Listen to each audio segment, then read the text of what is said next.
Friends, आज हम लोग अंग्रेजी की क्लास को समझेंगे और अंग्रेजी की क्लास में कॉम्पिटिटिव इंग्लिश को जानेंगे। कॉम्पिटिटिव इंग्लिश में जिन विद्यार्थियों ने अभी इस समय एसएससी एमटीएस का फॉर्म भरा है या फिर पटना हाई कोर्ट असिस्टेंट का फॉर्म भरे हैं, तो वहाँ पर समझ लीजिए कि ये दोनों का दोनों रिजल्ट जो है अंग्रेजी पे ही होने वाला है। जिनका कॉम्पिटिटिव इंग्लिश बहुत बढ़िया है, ठीक ठाक है, तो वो अच्छा खासा रिजल्ट ले सकते हैं। इसमें हम लोग जनरली देखने वाले हैं कि पीएससी यानी पटना हाई कोर्ट असिस्टेंस या फिर एमटीएस का SSC MTS multi task staff के लिए, मल्टी टास्क स्टाफ सिलेक्शंस के लिए इंग्लिश से क्वेश्चंस ज़्यादा आने वाले हैं। जनरली हम पटना हाई कोर्ट की बात करें तो पटना हाई कोर्ट में जो ना 25 इंग्लिश से क्वेश्चंस पूछे जाएंगे और ये जो है यहीं से आपका रिजल्ट लीड भी करेगा। तो इसमें हम लोग इंग्लिश में हम लोग समझेंगे कि क्या क्या पढ़ने वाले हैं, उसका थोड़ा सा हम स्टेप्स को समझा दें। तो जनरली देखेंगे कि पटना हाई कोर्ट असिस्टेंट्स हो या फिर एमटीएस हो, उसमें ज़्यादातर क्वेश्चंस जो आएंगे, एक तो निश्चित है वन वर्ड सब्स्टिट्यूशन। ध्यान रखना है, वन वर्ड सब्स्टिट्यूशंस इसका मतलब होता है कि अनेक शब्दों का एक शब्द होना, और यहाँ से कम 1 से 2 प्रश्न निश्चित पूछे जाएंगे। और वन वर्ड सब्स्टिट्यूशन बहुत सारे हैं। हालांकि अंग्रेजी जो है, English is not a language, it is a mixer of language. English क्या है? ये कोई भाषा नहीं है, ये कई देशों की लैंग्वेजों का मिक्सर है। इसमें कई भाषाएं समाहित है। जनरली इंग्लिश का जो डेवलपमेंट है वो 16वीं 17वीं शताब्दी में शुरू हुआ, और ये जो है इंग्लैंड के ब्रिस्टोन नामक जनजातियों के द्वारा इसकी शुरुआत होती है। लेकिन जब देखेंगे कि जब औद्योगिकरण शुरू हुआ यानी इंडस्ट्रियल रिवॉल्यूशन शुरू हुआ, तो उस क्रम में अंग्रेज जो है ब्रिटेन इंग्लैंड के लोगों ने कई देशों को अपना उपनिवेश बनाया, और जिन देश में गए उस देश से वहाँ की भाषाओं को अपने में समाहित किया। तो इस तरह से कई देशों की भाषाओं में से कई शब्दों को जो है अंग्रेजी भाषा में समाहित किया गया, और तो वर्तमान में लगभग 1 लाख से भी ज़्यादा जो है वर्ड है। तो 1 लाख वर्ड याद करना काफ़ी कठिन होता है। उसी में से हम लोग कुछ उन्हीं वर्ड को लेके चलेंगे जो कि एग्ज़ाम में पूछे जाते हैं। तो जो वर्ड यानी वन वर्ड सब्स्टिट्यूशंस हो या सिनोनिम्स एंटोनिम्स हो गया, या फिर इसके अलावा इडियम्स एंड फ्रेजेस हो गया, ये सब वर्ड से ही रिलेटेड है, यानी इसको वोकेबलरी कहते हैं। और यहाँ से रिजल्ट बनते हैं, यहाँ से क्वेश्चंस आते हैं, तो उसको हम लोग समझेंगे। प्रत्येक दिन हमारे इस क्लास में प्रत्येक दिन कम से कम हम आपको 5 वन वर्ड सब्स्टिट्यूशंस देंगे, 5 कम से कम आपको इडियम्स फ्रेजेस देंगे, और 5 कुछ ऐसे एक्स्ट्रा वोकैब देंगे जिससे हम लोग सिनोनिम्स और एंटोनिम्स को क्रिएट कर सकते हैं। टेक्निक्स के माध्यम से हम लोग पढ़ेंगे तो बहुत अच्छा कर सकते हैं। तो इसमें हम लोग वन वर्ड सब्स्टिट्यूशन को सीखेंगे। इसके अलावा कुछ ऐसे वोकेबलरी जो क्रिएट होते हैं, बनाए जाते हैं, उस वोकेबलरी को याद करने की कोशिश करेंगे। समझ कर याद करेंगे तो निश्चित याद हो जाएगा। इसी तरीके से हम इसको वन वर्ड सब्स्टिट्यूशंस को OWS भी कहेंगे आगे चल के। इसी तरीके से इसमें हम लोग प्रत्येक दिन इडियम्स एंड फ्रेजेस समझेंगे। इडियम्स एंड फ्रेजेस, तो इडियम्स एंड फ्रेजेस का मतलब क्या होता है? इसको लोकोक्तियाँ या मुहावरे कहते हैं। जनरली यह बहुत ही आसान होता है, लेकिन स्टूडेंट इसको काफ़ी हेवी बना देते हैं। बहुत आसान है, ये समझ की लेवल का है। जनरली देखिएगा कि अंग्रेजी बहुत वास्ट लैंग्वेज नहीं है या वास्ट सब्जेक्ट नहीं है। इसमें एक रीजनिंग की तरह यह सब्जेक्ट है। इसमें जितना तर्क कीजिएगा उतना ही बेहतर रिस्पॉन्स देखने को मिलेगा।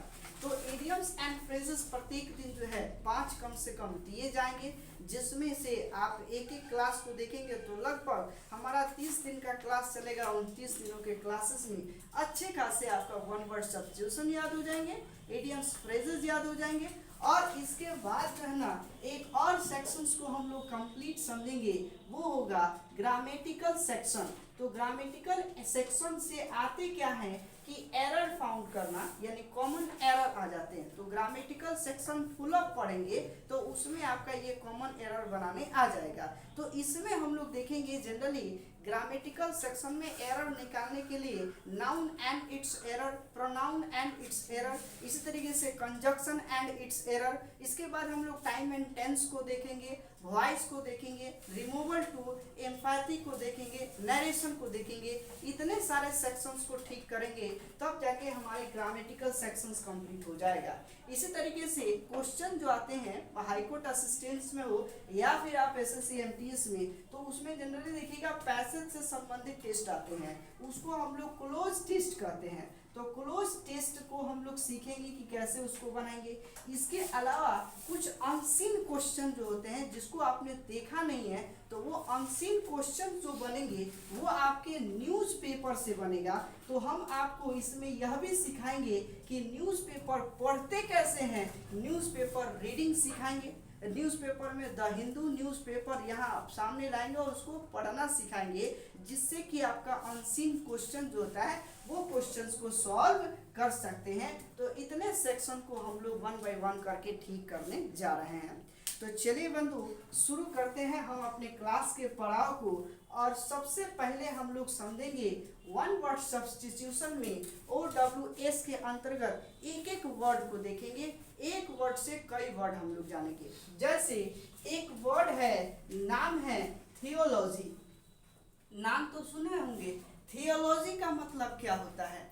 थियोलॉजी का मतलब होता है कि the study of religion, study of religion. तो ये स्टडी ऑफ रिलीजन जो होता है, जो धर्म की अध्ययन जो करते हैं, उसे हम लोग क्या कहते हैं? थियोलॉजी कहते हैं। साधारणतया जब भी आप देखिएगा किसी भी धर्म की अध्ययन जो करना है उसको हम क्या कहते हैं? थियोलॉजी कहेंगे।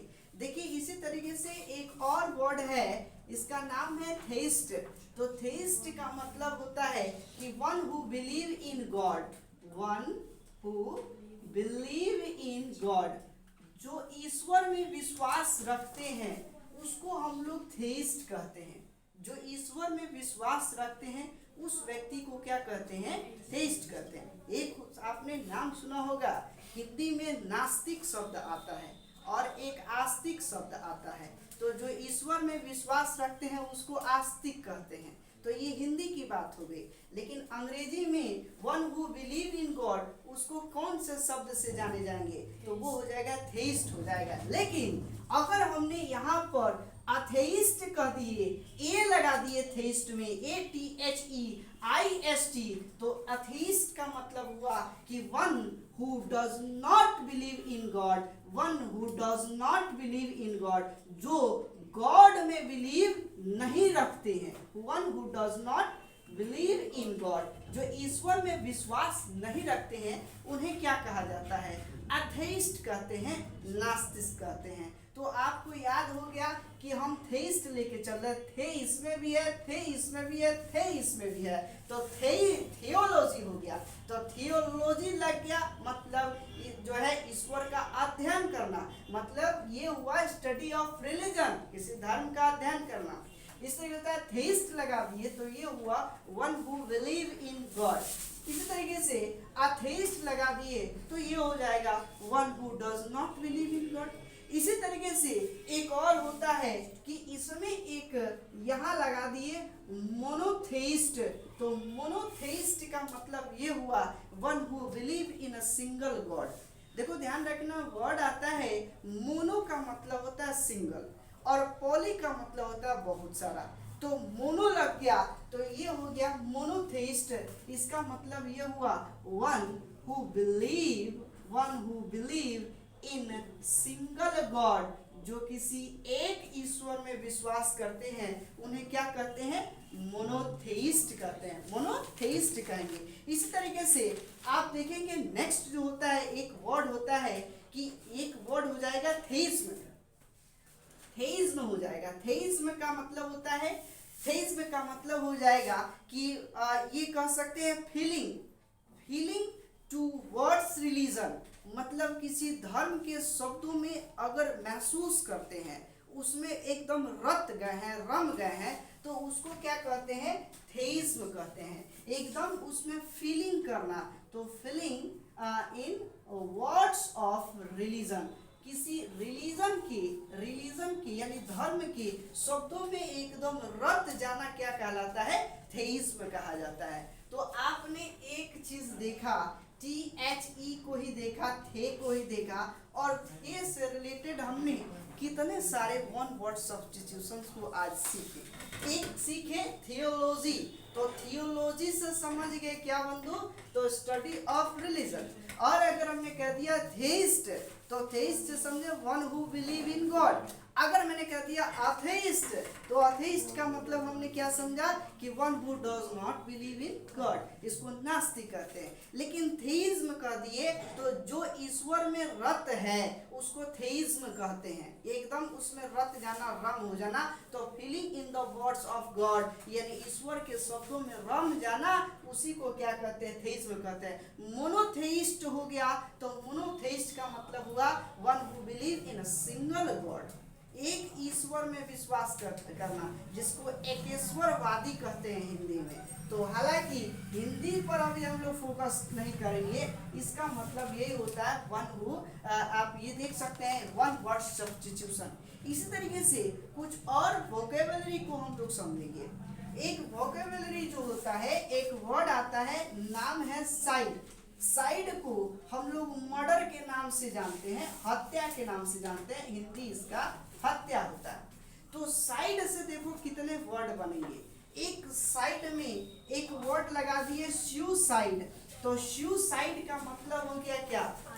आत्महत्या। सुसाइड का मतलब हो गया ये आत्महत्या। एक वर्ड है आत्महत्या, जिसने सेल्फ की हत्या कर दिए, द मर्डर ऑफ सेल्फ, जो स्वयं की हत्या करते हैं उन्हें क्या करते हैं? सुसाइड करते हैं।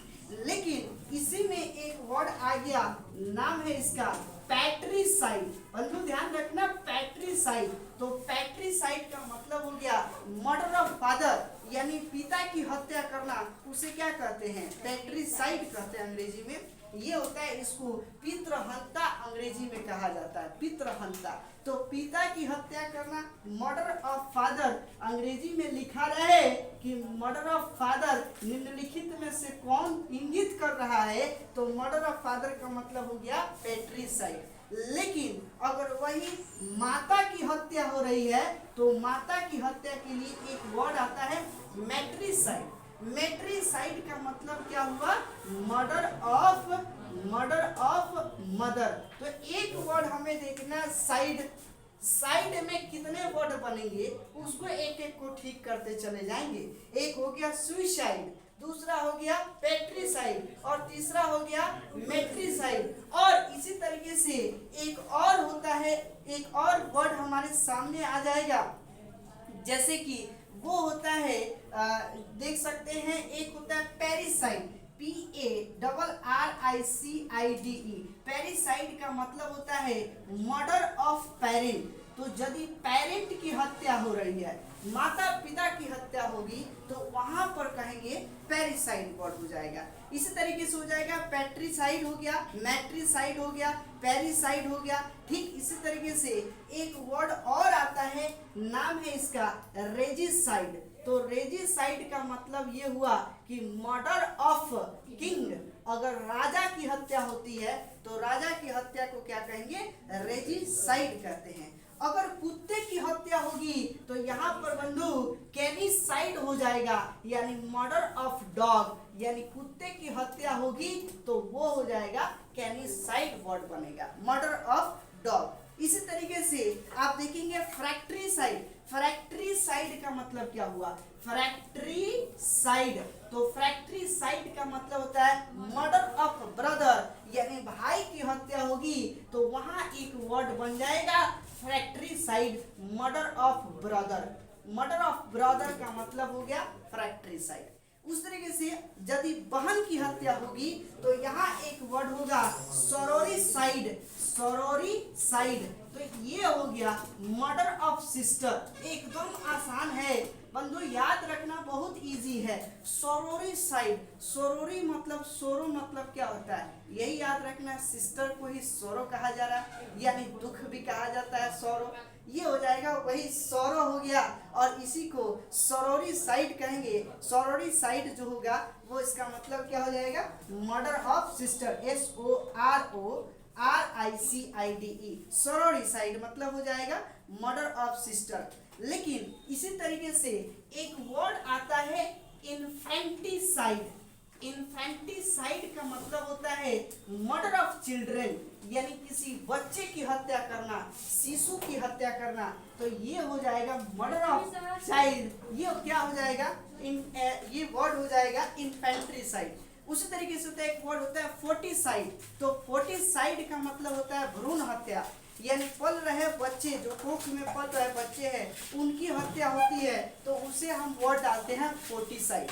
लेकिन अगर चिल्ड्रन की हत्या हो रही है, चाइल्ड की हत्या हो रही है, बच्चे की हत्या हो रही है, तो वहां पर एक वर्ड डालते हैं इन्फेंट्रीसाइड, इन्फेंट्रीसाइड। अच्छा, किसी जर्म्स की हत्या कर दिया गया, यानी कीट की हत्या हो रही है, कीटाणु की हत्या होगी, तो वहां एक वर्ड होगा जर्मिसाइड। तो जर्मिसाइड का मतलब हो गया मर्डर ऑफ जर्म्स।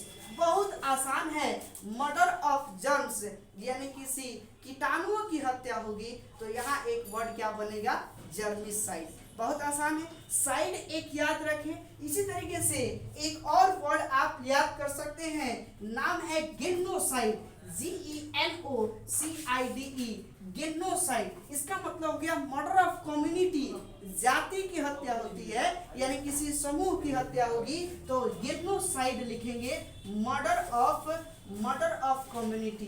बहुत ही आसान है, इसको याद रखना, केवल साइड वर्ड याद रखें और उस साइड से कितने सारे वर्ड हमने याद रख लिया।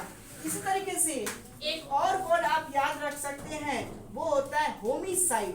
तो बंधु, होमिसाइड का मतलब यह हुआ कि द मर्डर ऑफ ह्यूमन, मानव की हत्या होती है, तो मानव की हत्या को क्या कर सकते हैं, होमिसाइड, यानी मर्डर ऑफ ह्यूमन। बहुत आसान है, वर्ड को याद रखना, मर्डर ऑफ ह्यूमन। ह्यूमन मतलब क्या होता है, मानव होता है, मनुष्य होता है, और मनुष्यों की हत्या होगी तो वहां पर हम लोग क्या कहेंगे, ये आपका होमिसाइड हो जाएगा। बहुत इजी है। इसी तरीके से फोर्टिसाइड हमने सीखा। अगर किसी हस्बैंड की हत्या हो रही है, अगर पति की हत्या होगी, तो पति की हत्या होगी तो कहना एंडीसाइड। बहुत आसान है, एंडीसाइड। बंधु, हस्बैंड कैसे लिखते हैं, हस्बैंड जो होता है HUSBAND, जिसके हंसने पर बंदी लगा हो उसे हस्बैंड कहते हैं, यही बात होती है, वही हस्बैंड होते हैं। और यहाँ हस्बैंड में हस बी को गायब कर दिए, केवल क्या रख दिए, एंड रख दिए, और ICID लगा दिए, एंडीसाइड। इसका मतलब क्या हुआ, मर्डर ऑफ हस्बैंड। बहुत आसान है, मर्डर ऑफ हस्बैंड, एंडीसाइड। लेकिन पत्नी की हत्या हो जाए, पत्नी उसको कहते हैं जो पतन हो जाए, जो स्वयं को पति की शरणों में पतन कर दे, उसी को पत्नी कहते हैं। तो पत्नी की यदि हत्या होगी तो वहां एक वर्ड बनेगा ऑक्सोरिसाइड, UXORICIDE, ऑक्सोरिसाइड। ऑक्सोरिसाइड का मतलब ये हुआ मर्डर ऑफ बेटर हाफ या फिर मर्डर ऑफ वाइफ।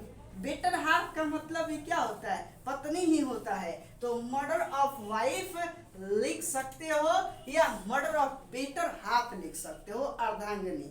तो ये क्लियर हो गया, uxoricide, murder of wife. I hope आपको इतने सारे वर्ड आपने आज ठीक कर लिया।